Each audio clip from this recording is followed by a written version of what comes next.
आज यहाँ अहमदाबाद में गुजरात के पूरे संगठन के रिव्यू के संबंध में आज एक मीटिंग रखी गई है।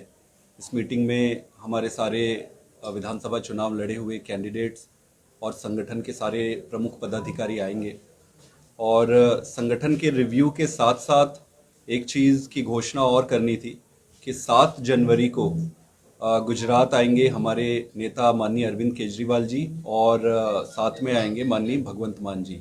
ये चैतर भाई के विधानसभा में एक जनसभा रखे, उस जनसभा को संबोधित करेंगे हमारे लीडर।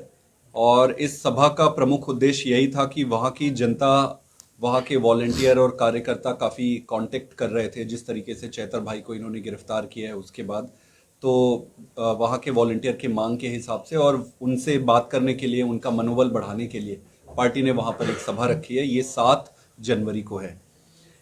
ओवरऑल अगर आप देखेंगे इस देश में जो भी व्यक्ति नरेंद्र मोदी जी या भारतीय जनता पार्टी से प्रश्न पूछता है या उनके खिलाफ आवाज उठाता है, या तो ये उनको सस्पेंड करा देते हैं या फिर उनको गिरफ्तार करा लेते हैं।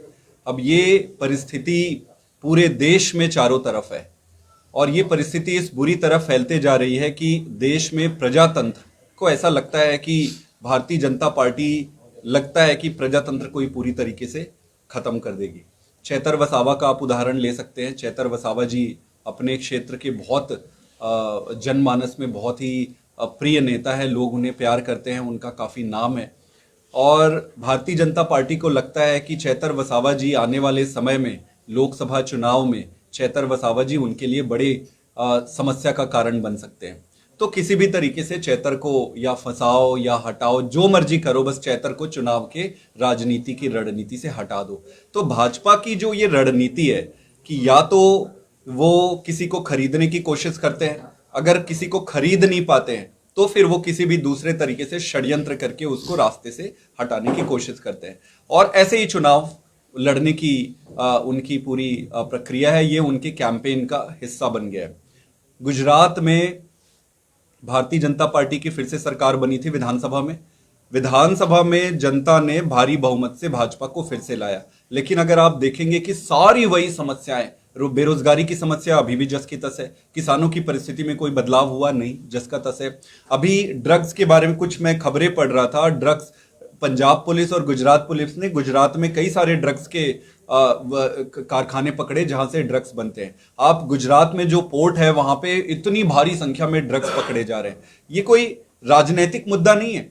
जो नौजवान है, जहां पर रोजगार की समस्या है, वहां अगर ड्रग्स आप सप्लाई करोगे तो आने वाले समय में आपके सारे नौजवान ड्रग्स के चपेट में आ जाएंगे।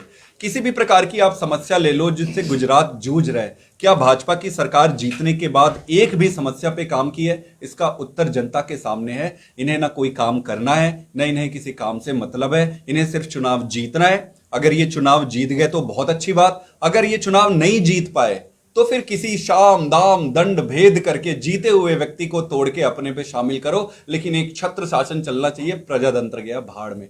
तो मेरा यह मानना है कि गुजरात की जनता बदलाव के लिए मन पिछली बार ही बना चुकी थी। आम आदमी पार्टी का संघर्ष जारी रहेगा।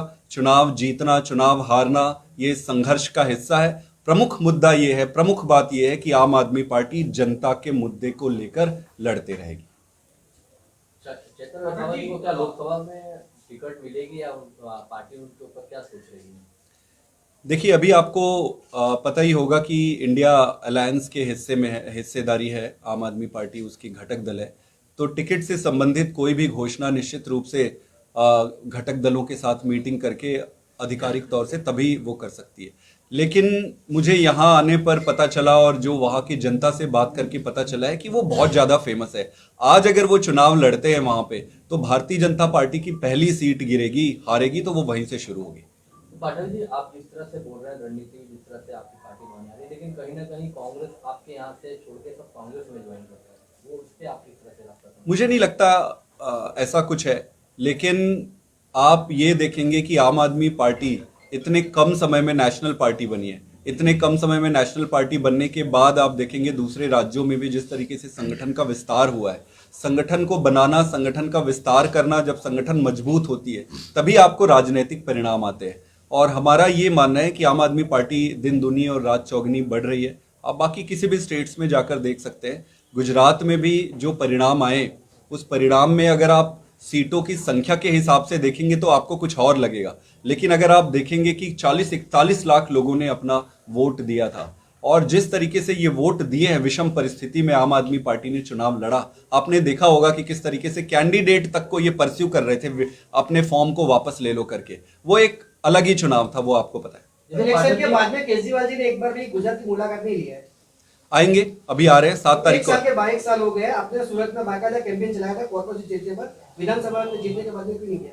आएंगे, वापस आएंगे। और मेरे ख्याल से कई सारे स्टेट्स पे काम लगा हुआ था, जैसे 3 स्टेट्स पे लगे हुए थे, पंजाब में था, दिल्ली में था, सब तरफ जा रहे हैं, गुजरात में आएंगे। पाठक जी, जिस तरह से अलायंस चल रहा है इंडिया को लेकर और आप भी उसमें जुड़े हुए हैं, तो कहीं ना कहीं गुजरात में तो आपकी पार्टियां जो हैं वो टूट के कांग्रेस में जा रही है। एक क्वेश्चन एक ज राखो એટલે બીજાને વારો આવે। नहीं, मुझे नहीं लगता है कि कोई टूट के जा रहा है। छोटे मोटे नीचे के लेवल पे होता है, उसको आप देखिए लीडरशिप के लेवल पे। लीडरशिप जिस तरीके से आम आदमी पार्टी, आज ही की आप मीटिंग में देख सकते हैं, पहली बार जब हम मीटिंग करते थे तो हमारे पास लीडरों की संख्या कम होती थी, आज हमारे पास इतने सारे लीडर हैं।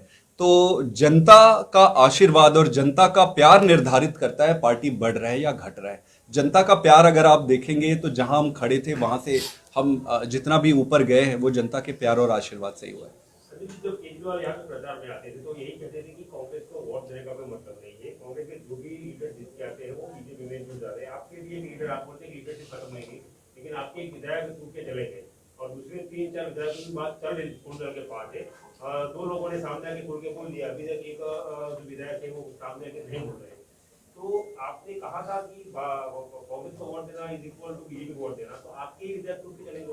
मैं बताता हूँ, जिस दिन से 5 हमारे विधायक जीते थे, भारतीय जनता पार्टी का एक ही उद्देश्य था कि बाकी सारे काम छोड़ दो, किसी भी तरीके से इनके 5 विधायक को तोड़ो। और ये कोई नई बात नहीं बता रहा हूं, आप अपने सारे के सारे जनता को ये पता है, अपने दिल पे हाथ रख के बोलिए, सबको ये पता है कि भाजपा का एक ही टारगेट है कि किसी भी तरीके से इनके 5 विधायक को तोड़ो। ये एक विधायक के पीछे, एक विधायक के पीछे पड़ रहे हैं, लेकिन उसका नतीजा कुछ निकलेगा नहीं।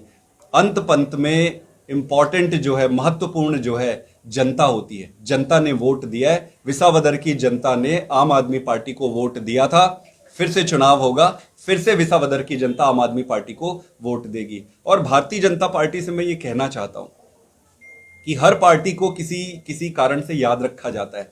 भारतीय जनता पार्टी को इसी कारण से याद रखा जाएगा कि दूसरी पार्टी के विधायकों को कैसे परेशान करके, कैसे खरीदने की कोशिश करके, कैसे तोड़ के देश को खत्म करने का जो प्रयास होता है वो इनके नाम है। और एक चीज और, हमारे एक विधायक गए या एक विधायक जा रहे, हमें इसमें दुख करने की जरूरत नहीं है।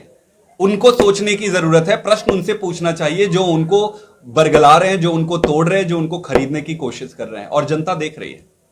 पाठक जी, ये बताइए, आप ये जो विधायक छोड़ के गए, उन्होंने रिजाइन की ये बता दिया कि आम आदमी पार्टी का जो शीर्ष नेतृत्व है वो कोई जवाब नहीं दे रहा है, चाहे वो केजरीवाल जी हो, आप हो या ईशुदान भाई हो। सच्चाई कितनी है इस पे, या फिर पार्टी छोड़ने के बाद उसके जो बोल है वो ऐसे वो दिख रहे हैं? आप खुद ही सोचो कि एक जीता हुआ विधायक इसलिए आज तक भारत के इतिहास में कभी रिजाइन दिया है कि ये हो गया वो हो गया, वो सारी फालतू की बकवास बात है। मेन प्रमुख मुद्दा यही है कि भारतीय जनता पार्टी एक एक करके उनका टारगेट ही यही है।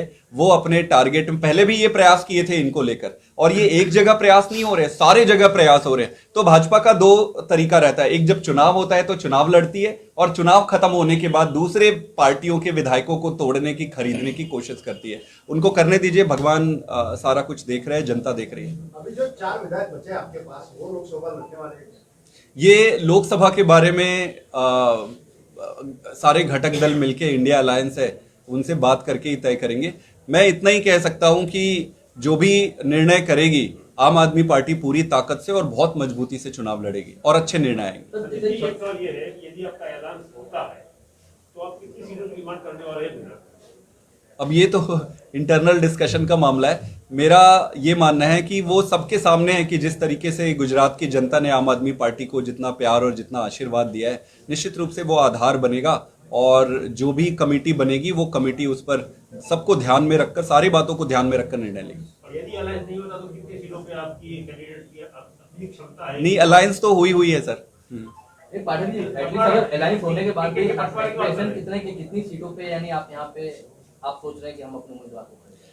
मैं आज कुछ भी इस पे नंबर इसलिए नहीं दे सकता हूं क्योंकि वो तय नहीं हुआ है, लेकिन अच्छे से चुनाव लड़ेंगे और अलायंस में है तो अलायंस धर्म का पालन करना as a mature political party, कुछ भी ऐसी चीजें बोलना ठीक नहीं होता है। कमेटी होती, कमेटी में बैठेंगे, जैसे ही तय होगा आप सबको बताएंगे। जो भी सीट पे लड़ेंगे पूरी ताकत से चुनाव लड़ेंगे।